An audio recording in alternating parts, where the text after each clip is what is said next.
Oh, Down to communication. So how should we do this? Do you want to let us know the importance of an effective communication? yeah. And I think that's the place to start with this is like, why is it important to work on more effectively communicating? And so I kind of wrote this down to kind of like express this. So I'm going to kind of, it's like, effective communication is important so it can effectively help with exchanging ideas. It can effectively help with sharing your thoughts, sharing your opinions, also like conveying your knowledge of something, and so that the message is received and understood with purpose.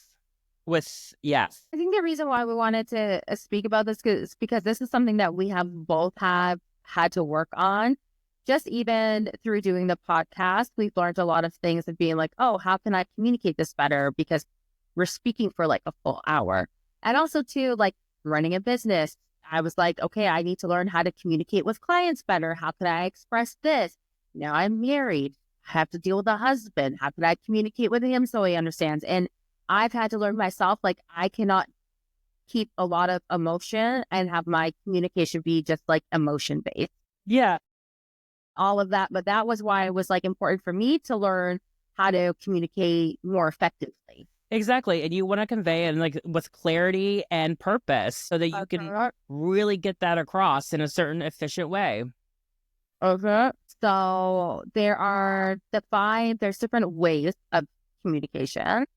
So we have written communication. So whether that's an email, a letter, anything that is written. And sometimes you need to write a crazy email. Do you know what I mean? You got to let them know. So you want to make sure you can effectively do that. Yeah. And if you really need to unleash, write that letter, throw it in the mail, get a postage stamp delivered.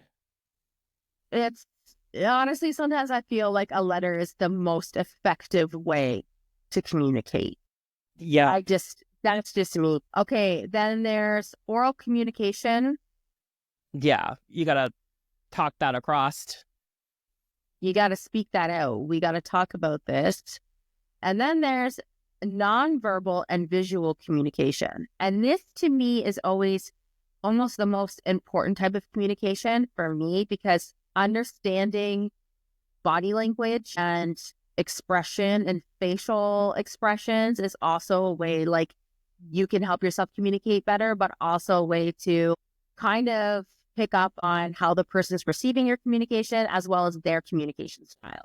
Exactly. And another thing I would say with the this is doing hair. I have a problem is that sometimes my facial expression does not match what I'm saying. So sometimes I'm with the shampoo bowl and I'm like concentrating on someone's hair, putting their toner on, and they're like, how's it look? And I'm like, it looks great. But my face is saying, we're in danger. And they're like, oh shit, what's wrong? What's wrong? And I'm like, I'm sorry. I just like, listen, it's my face. I'm concentrating. I have the worst concentration face. And this is something I have to work on because it is a big problem for me because I have scared the shit out of a lot of people. You scare the shit out of me with your face sometimes. Yeah. sometimes I'll be like, are you mad or something? And she'll be like, no. And I'm like, hey, well, you're just like giving me blank stare right now. But I'm the same way too. I have to really focus on my face because I'm like, there are times where, especially when I'm receiving communication, when somebody's talking to me, I will react with my face. So if somebody says something, I still try so hard not to roll my eyes. Oh, yeah. I try to hide when I'm like super pissed off. Look, I'm very reactive with my face. Yeah. And that's the thing is sometimes I'm very reactive, but also sometimes I'm completely disassociated. And like, I'm in another place. I'm thinking about a shopping list or something. This happened to us in a fucking, sorry, I swear again. This happened to us in the middle about 2 weeks ago. Michael and I were in this huge meeting and I completely disassociated to the point where Michael kicked me under the chair because they were just speaking about all this stuff. And he tapped me and I was in the middle and I wasn't looking at anybody. I was just looking out the window. And then I was just like, oh my God, like this is important. And Michael's like kicking me, and he was making fun of me after. He's like, I saw you just completely like leave your body. I was like, no, it's too much. So we need to work on that. Well, that leads us to our next point of active listening. Oh my God. Sometimes I can't. I know. No, make sure you're like actively listening to the other person you're trying to communicate with, because you do need to empathize with them. You need to try to understand their point. You need to try to get across there, because if you're not listening, they're not going to listen to you. So I think that that's a huge part of efficient communication, is to make sure that you're taking the time to listen. Try not to interrupt them. Try not to whatever, but make sure you're listening so that you can also clap back with a efficient clap back if you need to. Well, also too, selfishly, when you're actively listening, that's how you can learn their communication style.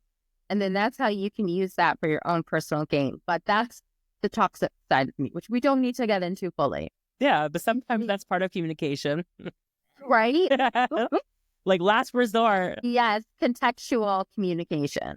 Yeah, which I think is important, because you do need to, we live in the context, whatever the context of the situation, different cultures, different social settings, there's always a context to the situation that does alter the communication, and that's the thing too, even context, is this a professional? Am I writing my professor? Am I writing my boss or something like that? Or am I chatting with my girl?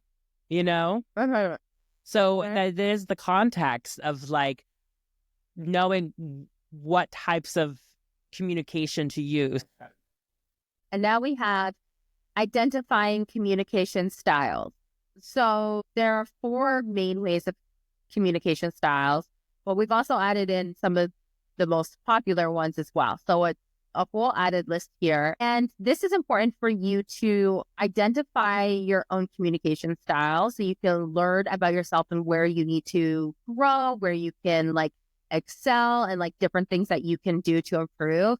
But again, it's also good for being able to identify other people's communication styles, because when I'm trying to explain something, I'm going to bring up the kids. When I'm trying to explain something to Aiden and I need to really get through with him, there's a way that I need to say and a way that I need to speak to him that is completely different than the way that I need to convey the same message to Sterling. So there's different ways, because the way that they communicate is also going to be the way that they're going to show their active listening. If I'm communicating to them in a way that is completely off their charts, they have no need for it, whatever, they're not going to listen to me. So we'll get into it. One of the first ways is assertive. So that's being direct, clear, and respectful of expression of opinions. Yeah. I would say that you're pretty assertive sometimes. Yes, I can be very assertive sometimes, because sometimes I'm we got to get it out. We got to get it out right now and put this out here, because I would say that that's something that actually doesn't come naturally to me, but it is something that I have learned, that sometimes being assertive and getting it out there can be really helpful. Okay. It's important. It's important to be to be assertive about it sometimes, Passive, and that's avoiding direct confrontation, often using hesitant language. And that's my natural state. I feel like we're both pretty passive sometimes. Oh, yeah. We're definitely both pretty passive. Yes. And then there is aggressive. So that's domineering, interrupting, and using forceful language. That's me on my period if I fight with my... Do you think that I'm aggressive? Never. No, I think you're aggressive when you're going off in a tangent and a rant. And I think that you can be when you're driving and your road rage comes out. But I wouldn't say you're aggressive. Do you think I'm aggressive? No. And then we have analytical. So that's logical, detail-oriented, and focused on facts. Yeah, and I think that's important. I think a lot of times there's a combination of these types, but I think that is really important to be sometimes the analytical, because people are going to respect you more. People are going to take what you're saying more serious if you're like laying down the facts, if you're laying down, details, and that it's going to improve your communication for sure. And sometimes it's the most efficient way to get through. Like when you are just analytical and it's just like straight to the point. And a lot of people do receive that better than the whole lollygagging around of like, oh, okay, I'm being passive. It's like, no, we got to be analytical right now. Mm-hmm. Then there's expressive, which is enthusiastic, storytelling, and using emotional language. So I feel like in our podcast, we're very expressive. And I think that sometimes when you're trying to engage with an audience or keep somebody's attention or, really convey a certain message, I think that that's a good way to communicate. It's a very great way that I can communicate with kids. Exactly. And also, like I said, too, effective communication is a combination of these. You know what I mean? Because if you're just 100% analytical, snooze, if you're, so sometimes you do want to start a communication out with a little bit of expressiveness to kind of like be like, we're fun. It's like set the tone a little, like this isn't so whatever. And then you can, be assertive about something. And then you can also come back and back everything up and be a little analytical and drop the facts and drop this. And, and I think that it makes a well-rounded communication better that way, because it's still like the emotion, it makes it warm and fun like a little bit. And it's more, but also you live in the context. What is the context of the situation? Exactly. Do you need to be passive aggressive, which combines the aggression styles, the passive styles, aggression styles, indirect ways to express anger? Like we all know passive aggression. I think I can be very passive aggressive sometimes. It's definitely something I've had to watch my tongue on, but I think it's important when you kind of learn these styles too, like reading your audience and seeing what is working and being able to kind of switch through. Yeah. So I'm gonna bring it back down to my marriage life. When I'm speaking to if I'm speaking to Sterling, I got to be analytical and I got to be like, okay, this, and this, and he's like, When I'm speaking to Aiden, I got to be expressive because I got to keep his attention and I have to like really, really get excited. And sometimes when I'm speaking with Michael, I got to be passive aggressive because then he gets it. Sometimes he's like, she means business. Sometimes it is so fun to be passive aggressive though. Like it is like a skill, very much a super skill of mine. Like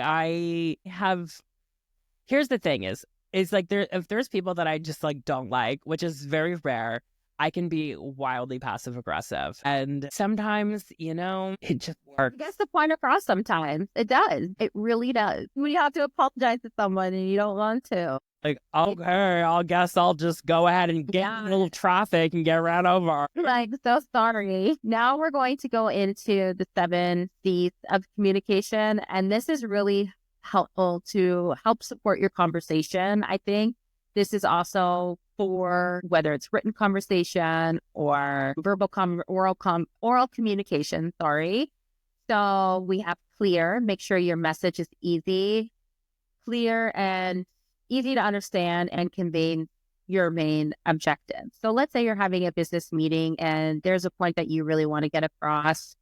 It is important to make sure that you are prepared and you can speak clearly, especially if it's something that is important. Right now, I'm not really speaking clearly, so it's like I'm probably losing you right now, right? You see that?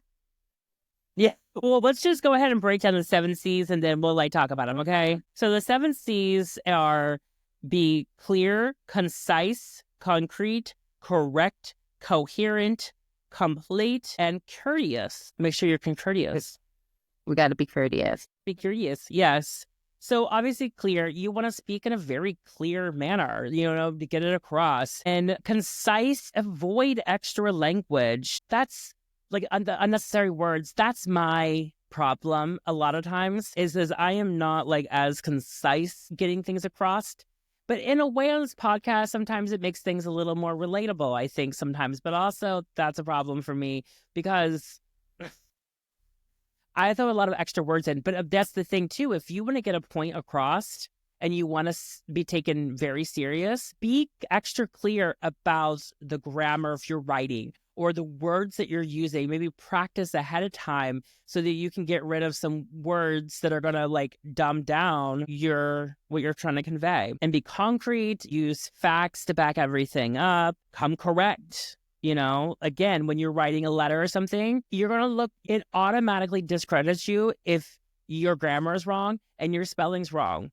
Like, spelling is a huge problem for me, and grammar is the point. I've gotten better, I think, in the more recent years. But I also know that if I'm trying to get a job with something, or there's something, I take extra care. And thank God I have a roommate that is like a genius, and I can like send anything to, and he'll be like, this is wrong, that's wrong, fix this way. You know what I mean? But you want to make sure your grammar and your spelling is like right, or you're going to like be not taken as serious. Not gonna take it. Yeah. Like, here's the thing. Especially if you're gonna comment on somebody's post, it doesn't even have to be like a letter or something super serious. If you're gonna try to comment on somebody's post and say something, and you're gonna come at me with the wrong your or there. No. As soon as somebody's trying to make fun of me and they're like, you're fat, and they're using the wrong your, I'm like, get the hell away from me. You have nothing. Nothing. I will say that, like, as I got more and more online using social media, actually I had to do a lesson. I taught myself. I was like, I'm using the wrong yours and I'm using the wrong theirs. And I was a grown adult. And I was like, but as you get online and you comment something and you use the wrong there or the wrong your, like, yeah, that's it. That's it. It's like, if you're texting me and we're kind of like arguing or something, this is where I'll be passive aggressive. Okay, let's say somebody and I are like a heated text or whatever, it's happened, and they use the wrong your. Say they send me a novel and they use the wrong your, I'll just reply back with the right your and a star. And that's it. I don't need to say anything else. I won. In your head, you won. But you're never too old to Google it and write it down and to learn it, because that is, especially in business, especially in any sort of professional manner, it's important, because people really do. There is people out there like Kris that will pick you apart for using the wrong one. Okay, so the next one is being coherent. So make sure like your message is like kind of has some structure to it if you're writing a letter, but also like if you're talking, like, kind of sound coherent. And that's something that sometimes I get a little too jokey and it doesn't come off exactly coherent.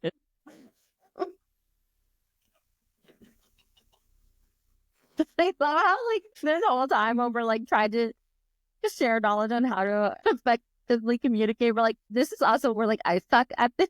I'm like, take this great advice from us. Listen to our work. This is why it's like hitting harder, because it's like, we're learning this, and like these are the things that we're learning. Exactly. And that's the thing too, is that nobody's perfect. I think it's good to show that like the examples of where we go wrong sometimes, but I do know how to operate in a coherent manner when I need to. But it is a little bit of my just brand to be a little incoherent. I'm sorry that I take a lot of medications and I think it's scrambling my brains a little bit. I mean, it just happens. It happens. Sometimes we're in different places. So just associating. One time when I was like a teenager, my dad said to me, he said something along the lines of like, so you're not a piehead? People used to think in high school, there was this thing where people thought that I was on shrooms all the time. Really? At one point, because I was just so like out of it, and like I always have huge pupils and like just like whatever, and just like so just like whatever. And they were like, oh, we thought you did a lot of shrooms. I'm like, I've never touched a drug. That's so fucked up. Welcome back to the Incoherent Podcast. Seriously. Oh my God. Okay, and the last one is courteous. Yeah. This speaks for itself. Be polite and respectful, even when you don't want to be. If you want to be effective, you've got to be polite. Exactly. Because as soon as you cross that line, it's over. You know what I It's mean? done. It's done. It is done. I think we missed one that was complete, which is like include all the relevant information, like get it all out there, make sure you're getting all of it, which is crazy because we said there's 7 C's and then we left one on purpose because we were just saying, make sure you complete it. No. God. Oh, See, this is why you come to us to get effective information, because we're going to have fun while we're doing it. Like, we're always going to have fun. Exactly. Girls just want to have fun. No, but this stuff also works in relationships. Like, in terms of like being complete, like say if you're trying to express something in a relationship or in an argument, like don't hold back your feelings. Really just let them come out. Let out the things that are bothering you, because if you want to have clear results, if you want to have full results, then you need to make sure that you are being clear and you're not forgetting everything. You're complete. Exactly. Yeah. And I think that one thing that me and you both do, and whenever we're doing anything, is we'll just start spitting things out and writing things down. And it's like, no, this doesn't have to be in order. We don't have to include all this, but we just need to get everything out. We need to spit everything out so we don't forget anything, so we're not leaving anything out. And then we go back and we effectively put that together, And we make it concise.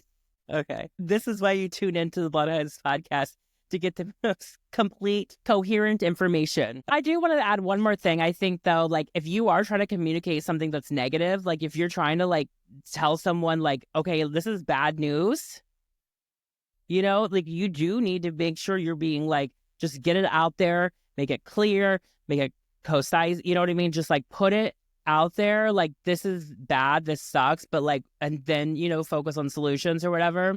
And I think that that's a big part of communication is that it's like sometimes you're communicating something bad or something that the other person is not going to like. And I think you can always do the build, break, build method, where it's like you can communicate a negative thought in a positive way and still get your point across. Like you can start off really strong and give something positive and then be like, you know what? I really like X, X, X, X, X. But I'm also feeling like this, and this, or this isn't working, or this isn't working. But let's work for a solution, and we can do like that build, break, build, and then it's like it's not just everything negative coming at you. And I feel like I can tell when that's being done to me, and I feel like it's effective because I'm like, you know what, you're really trying to be positive and not just be, just so harsh. And I think that that's a great way to do it. Yeah, and just to kind of recap everything really quickly, with effective communication, you want to make sure you're just being clear and concise about everything. You want to go ahead and prepare ahead of time, whether that's writing something ahead of time or whether that's just preparing what you're going to say ahead of time so that you can say it more effectively. Again, pay attention to the nonverbal communication, be mindful of that, and also watch your tone. You know what I mean? That's a big thing, is sometimes you can say something with a bad tone and it'll come off very differently than if you say it with a more positive tone, even if it's the exact same thing. And practice your listening to people and pay attention to the context of where you are to better make your communication better. Just like I said that at the very end there, make sure your better communication is better. Exactly. Be better than me. Well, we love learning with you guys. We love sharing with you guys. It's a journey. We're growing, we're learning, and we love doing with you.